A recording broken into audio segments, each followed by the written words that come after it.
Okay, I'm going to call to order the Enhanced Law Enforcement District Budget Committee meeting on June 5th, 2017, and ask for an election. Mr. Chair, I'd like to nominate Eric Hendricks as Chair of the ELED Budget Committee. We have a second. Second. It's been moved and seconded to elect Eric Hendricks as Chair of the Budget Committee for Enhanced Law Enforcement. Any further discussion? All those in favor say aye. Aye. Opposed? Hearing none, motion carries. Here's the gavel. Thank you. Thank you, Commissioner. And we'd like to move forward to the next order of business, which would be the election of a secretary. And I would like to elect or nominate Tom Feely for that position. Do we have a second? Second. Any other nominations for secretary? All those in favor of Mr. Feely as secretary say aye. Aye. All opposed? Motion carries. Tom, you're a secretary. Thank you.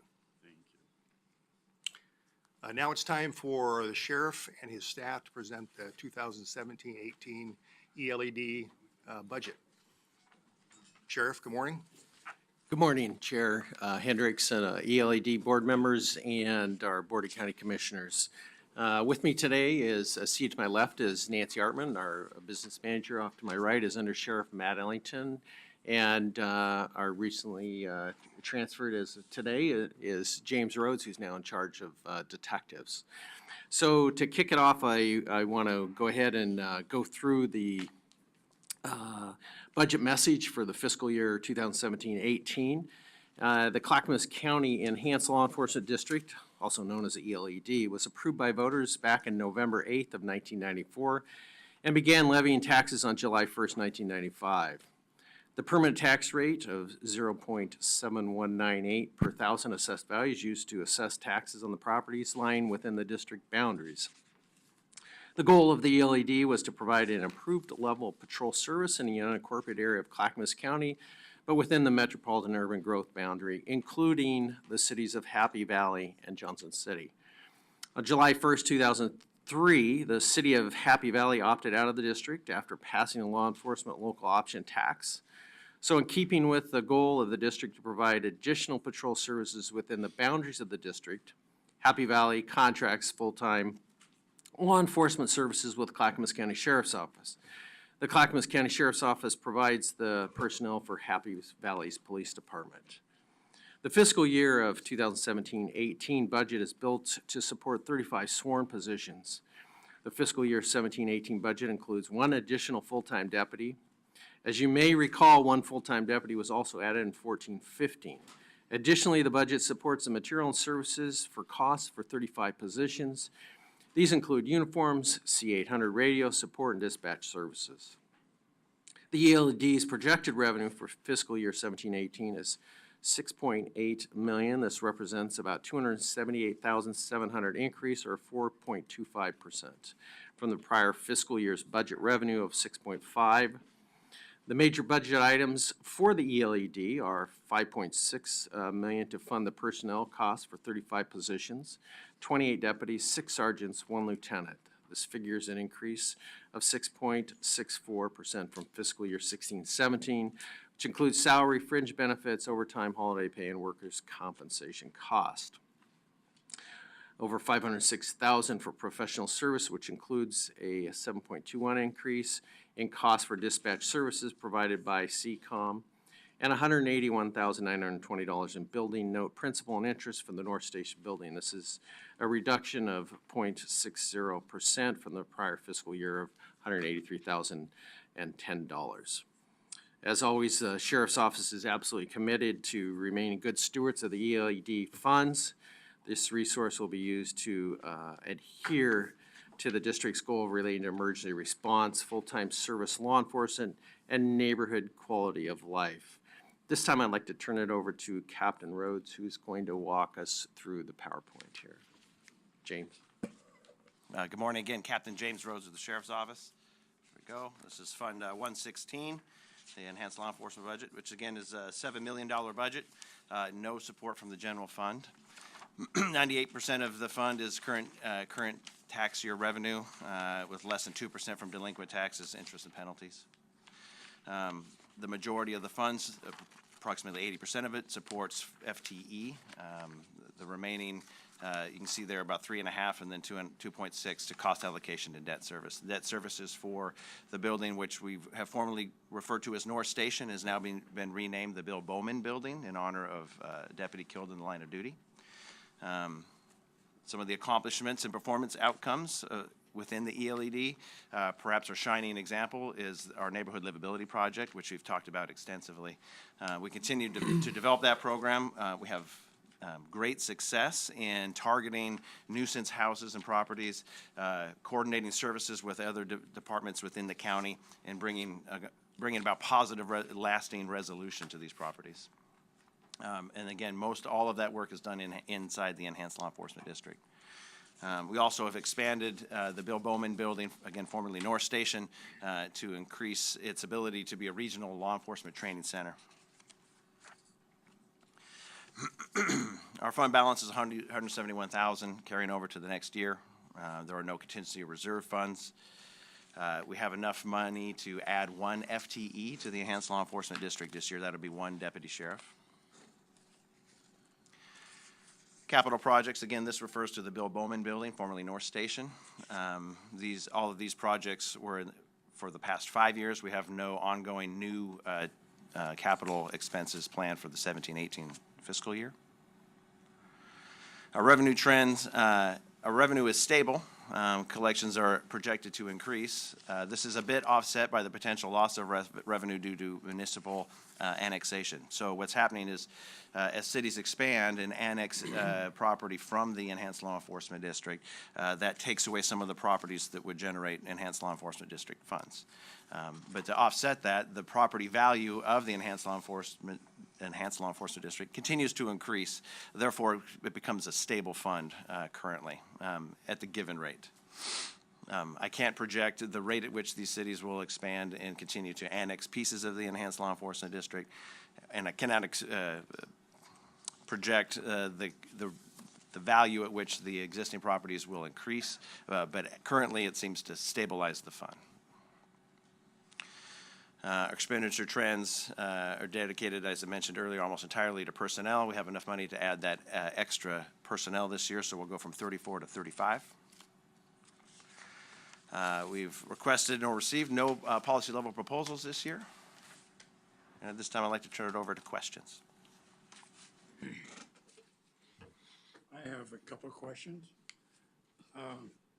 Just the current status of the covered area at North Station, where are we? And when do we expect it to be completed? You want to talk about that? Good question. So we just had a meeting last week, I think it was, with Laurel and Finance to talk about that. They're still waiting for another bid and drawings from the contractors. It's not been started yet, but it's on the list, and it's one of our highest priorities to get done. Do you have an end date? Well, right now we're thinking that in the fall we're going to get better bids, cheaper bids. So hopefully this fall we can, get something signed and get that started.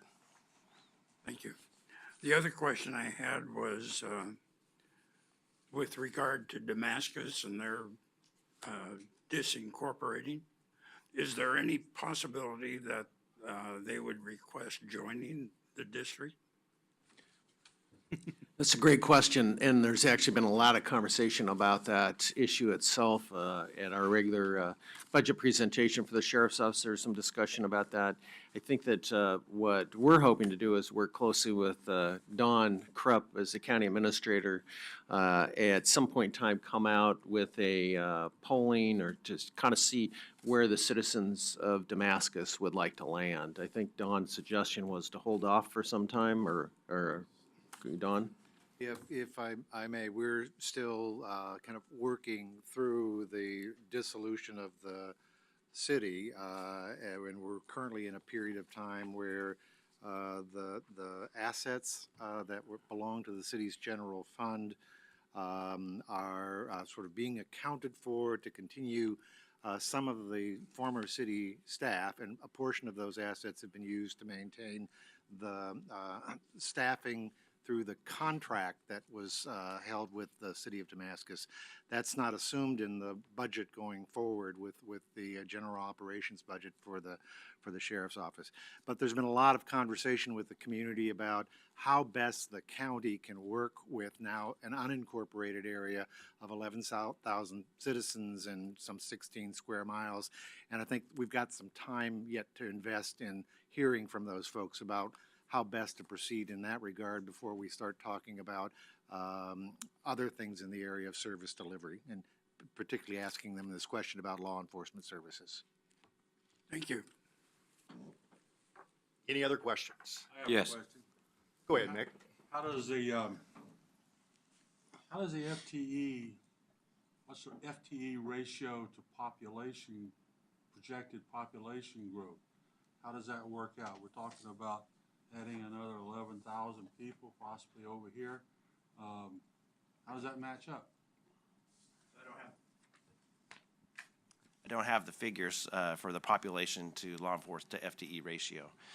But, I mean, truly, the FTE number is set by the dollar figure, right? So the expectation would be increasing it by those number of population, 11,000 people. My hope would be that the tax revenue would allow for more FTE. But I do not have a specific number.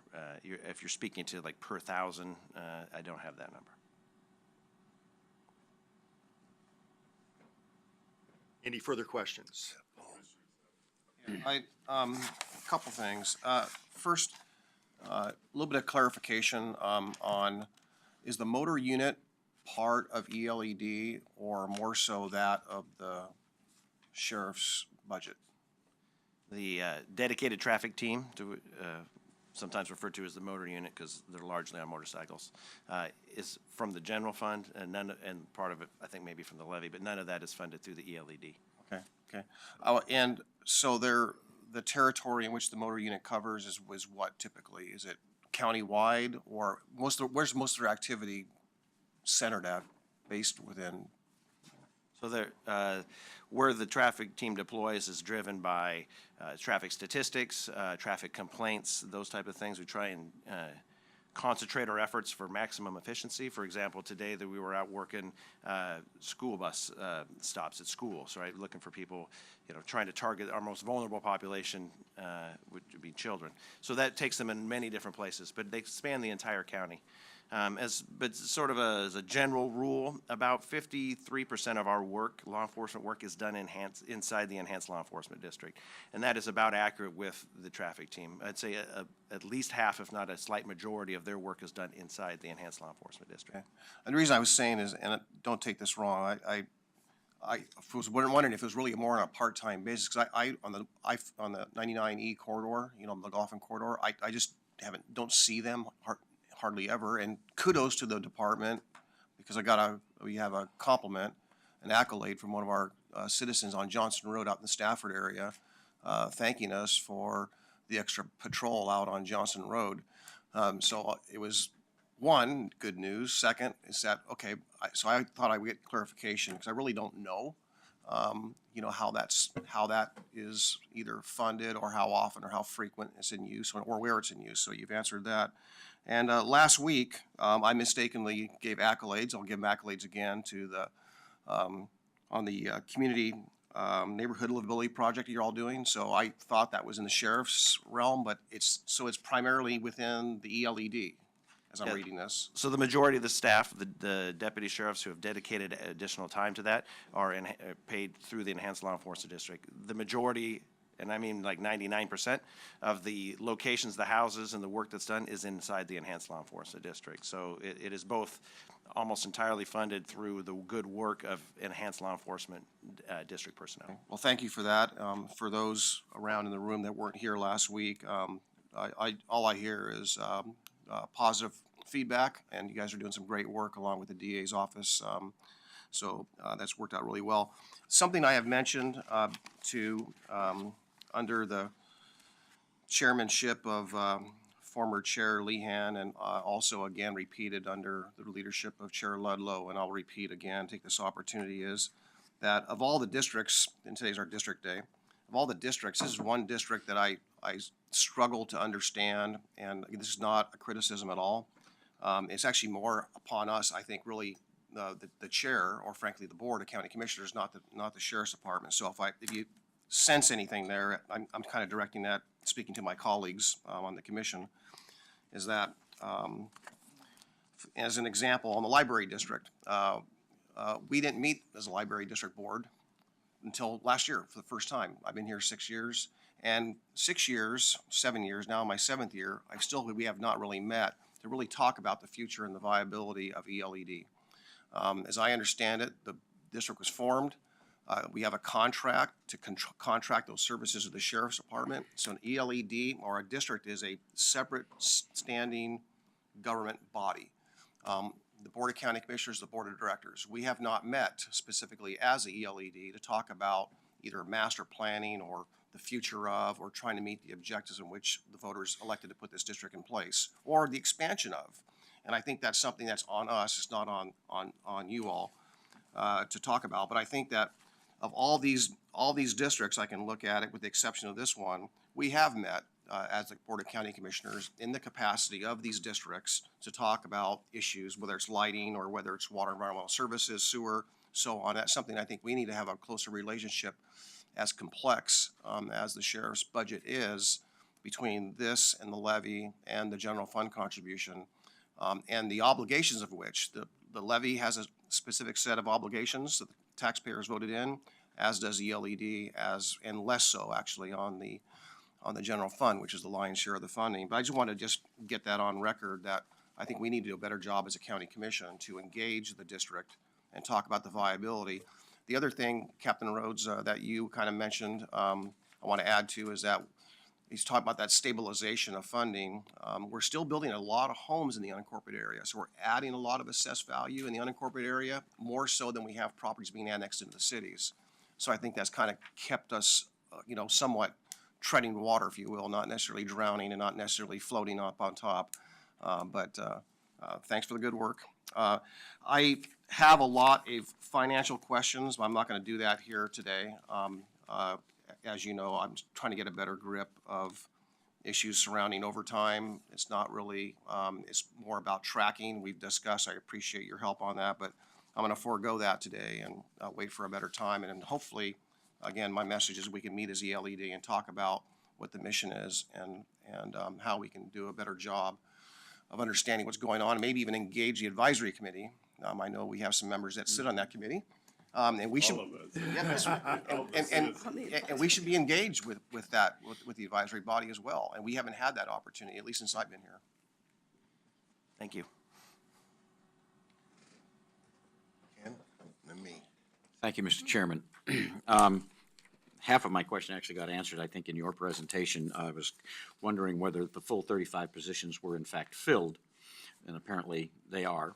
However, when you look on page 3 of your budget, and it talks about full-time equivalent positions budgeted and filled at year end, there's zeros all the way across the board. It would be helpful to have the data in there, and then I wouldn't have had to ask this question. Understood. And that's all I have.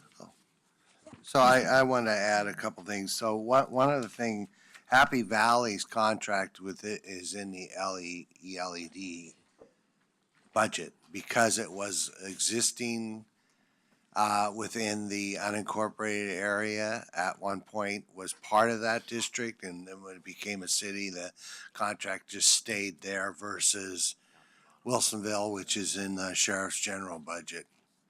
Yeah, I mean, I thought that was interesting. I've never noticed that before. But it isn't a separate governing body. The sheriff's still the sheriff. And it's just a taxing district with a different board, which is also advisory to us.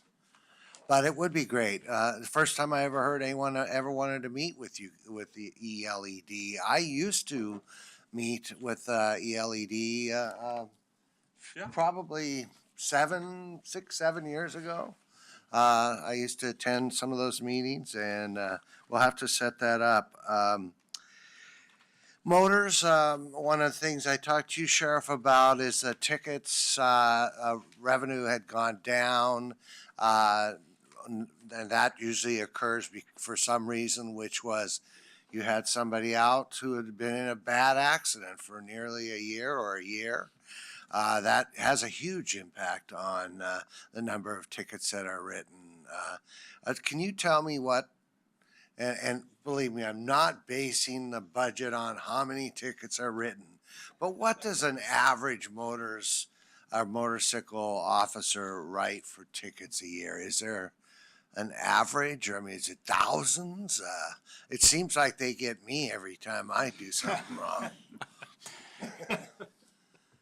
I do know that the deputy that was out for probably more than a year after that crash, I believe that he was writing close to 2,000 tickets a year That's huge. by himself. Yeah, That's amazing. he was probably the highest, but I would bet they, anecdotally, they probably average at least 1,300 to 1,400 tickets Yeah. per. How's he deputy. doing? I better. Yeah, he's back on the road. Loves it. Glad to hear it. All right, that's all I had. So one clarification, the city contract is with the sheriff's office, it's not with the ELED, is that correct? So it's not, because I didn't see it on revenue here at all under ELED. Right, go ahead. Well, you mentioned it in your statement. In here. Right, Commissioner, if I may, you're correct. So all revenues are budgeted within the sheriff's operation budget for contracts with cities for police services. So the clarification, you only mention it because when Happy Valley left, they got those services, extra services by contracting the sheriff's office, not with ELED, correct? That's correct. Okay, thank you. Oh, I thought, I understood when you read your statement here, you were talking about the revenue from Happy Valley contract was in your opening statement here, and I assume therefore it was in that budget. But it's not. No, it was intended to state that the revenue was offset, that it didn't just deplete from our budget. Okay, thank you. You're welcome. Good catch. Any further questions? Now's the time for members of the public to come forward and ask questions, offer testimony if you may. If you'd like to, please come forward. I think we can find a seat at the table for members of the public if somebody would like to testify. If you come forward, please offer your name and address for the record. Hold them back, Sheriff. Now, once again, Scared him off. I don't want to use the term last call, but I will. So last call for members of the public to offer testimony today for the 2017-18 ELED budget. I'm tempted, but I'll forego that as well. Mr. Okay. Chair, Motion? yeah, I'd like someone to make a all motion right, to approve the Mr. budget. Chair, I move that the committee approve the 2017-2018 budget for the Enhanced Law Enforcement District as presented and impose the maximum permanent tax rate within district boundaries. Second. All those in favor? Aye. Aye. Opposed? The budget is approved. Thank you. This meeting is adjourned.